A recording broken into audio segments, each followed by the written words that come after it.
Hello, everyone. Welcome back to ACCJC's Conversations with Thought Leaders on the Future of Learning. I am Stephanie Droker, ACCJC President, and today it is my honor to introduce our chair, Sonia Christian, President of Bakersfield College. Just a quick hello for now. I'm going to be back, Steph, in about 10 minutes with a few remarks about our sessions for today. So back to you. So before we get into our really exciting topics of innovation, competency-based education, and micro-credentialing, I want to take a couple of minutes and just tell you a little bit about some updates with ACCJC. My staff behind the scenes will be posting some links in the chat for you with this information. But I just wanted to remind everyone that if you haven't heard yet, we do have a commission meeting in January. The first day on January 13th, we have an open session starting promptly at 12 p.m. Pacific Standard Time. We have lots of policies that we'll be going over for first read, including a new social justice policy. And we'll also be getting some updates on the standards review process. So please, if you'd like to attend our open session, there is a registration link that will be going into the chat. And if you'd like to address the commission during the open session, there's also a registration for that too. So we look forward to seeing you at our open session. I also want to point out that we have a new online educational series. For those of you who have been around accreditation for a while, this replaces our Accreditation 101 Basics webinar or online training. So please click on the link on our website and look at all the wonderful training sessions that we have on there. And then lastly, I just want to point out that as we're going to be focusing on competency-based education, ACCJC does have a CBE policy that is on our website. We've had the ability to do competency-based education programs, approvals for those for many years, but we did recently revise the policy to make it easier and clarify the language. So the link will be in the chat for you on that. And then I also just want to say thank you so much to the magic that's happening behind the scenes. The staff at ACCJC, the California Community College Chancellor's Office, and the staff at Bakersfield College are all working so hard to bring you these conversations, so thank you to them. Thank you to our partners, the California Community College Chancellor's Office, the Pacific Post-Secondary Education Council, the Academic Senate for California Community Colleges, and of course, the University of Hawaii Community College System. So do I have Erica LaCroix on the call yet? I don't think so, Steph. Okay, well then why don't we go ahead, Sonia, I'll put it back to you to talk a little bit about our session today. That's great, thank you. And I was so excited to see a question or a comment posted that one of our participants had purchased from Equity Talk to Equity Walk, in our 2 sessions, our 2 days of the ACCJC Learning Seminar Series has been great, and we've got positive feedback.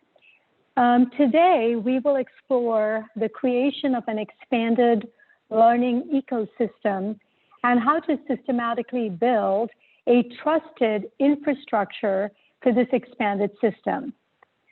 Now, historically, higher education was the domain of the elite. In America, this manifested in part as the Ivy League universities, Harvard, Yale, Princeton, etc. Education was, in effect, a trusted web of privilege that dominated the body politic, and over the decades came to symbolize power and privilege in the United States.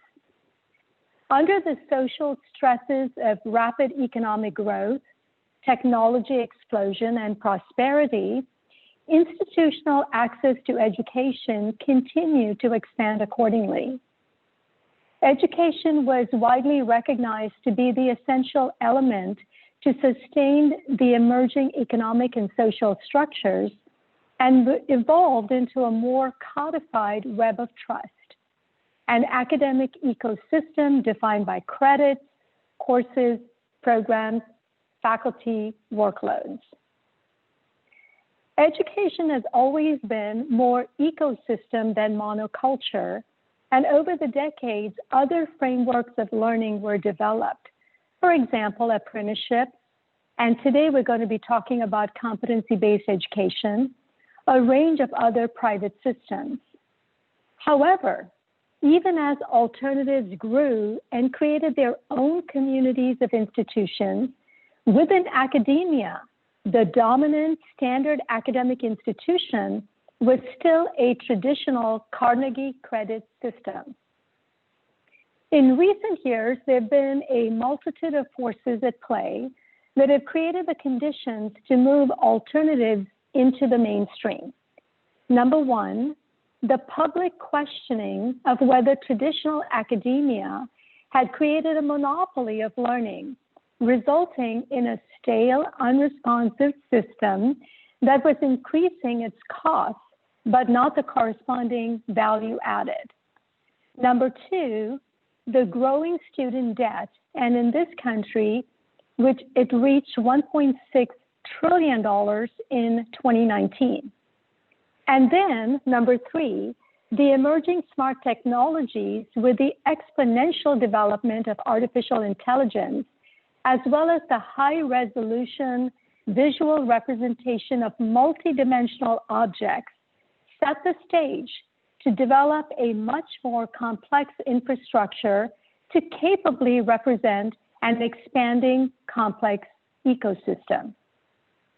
Yesterday, I introduced what I believe to be two fundamental truths that should guide our work in a context of seemingly constant and unpredictable change.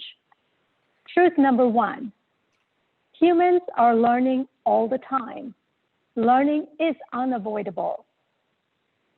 Shouldn't we therefore make visible and formalize more of the learning that each student brings, albeit in non-traditional settings? And truth number two, our educational institutions are grounded in social trust and quality assurance. Shouldn't we therefore expand this web of trust by building the capacity of peers to provide quality assurance through the peer review of the rigor and standards of the learning in these alternative systems? In today's two sessions, we will explore this expanded ecosystem and the technology capabilities to facilitate this transformation. In session number one, you will hear from the fabulous Deb Bushway, who's the author of a Leader's Guide to Competency-Based Education. We will get a deeper understanding of the principles, structures, and mechanics of competency-based education. In session number two, Wayne Skipper will take us into the construction of the technology. Imagine the recognition of micro-learning badges all embedded within the mainstream structure of courses and programs.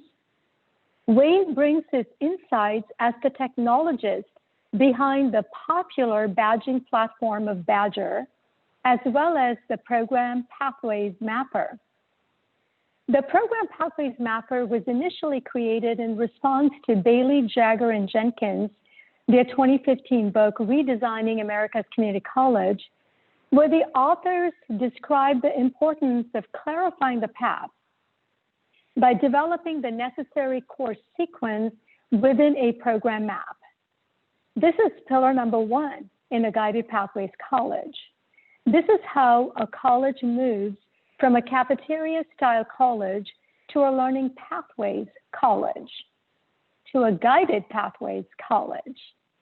Now, by the simple fact of having badges embedded within the program maps, we have in essence merged the traditional learning structures and the alternative learning structures that previously only coexisted on the periphery. By using tools together like Badger and Program Pathways Mapper, the web of learning adapts and it expands in a variety of different ways while maintaining the social trust and the public trust. We are, I believe, truly at a tipping point in this work, which will surely be a marker in the history of higher education. I'm very pleased that the ACCJC regions, the Pacific, Hawaii, and California, are gearing up in an intentional manner to bring competency-based education into the existing traditional academic web of trust.